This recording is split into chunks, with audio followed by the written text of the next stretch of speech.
নমস্কার। সবকটা গ্রহকে আপনি যদি ভালো করতে চান তাহলে সহজ একটা উপায় বলছি, এই উপায়গুলো করুন, লাভবান হবেন। নাম্বার 1, সূর্য আর বুধকে যদি আপনি ভালো করতে চান তাহলে পাখিদের আপনি খাঁচায় ভরে রাখবেন না, চাই টিয়া পাখি হোক বা যে কোনো পাখি হোক, তাদের আজাদ করুন আর পারলে তাদের কিছু দানা খাওয়াতে থাকুন।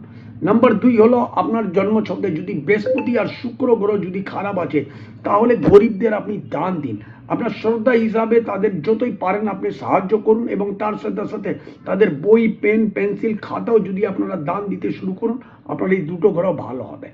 নাম্বার 3 হলো আপনার জন্মছকে যদি শনি, মঙ্গল আর কেতু গ্রহ যদি খারাপ আছে তাহলে আপনি জানোয়ারদের কিছু খাওয়াতে শুরু করুন।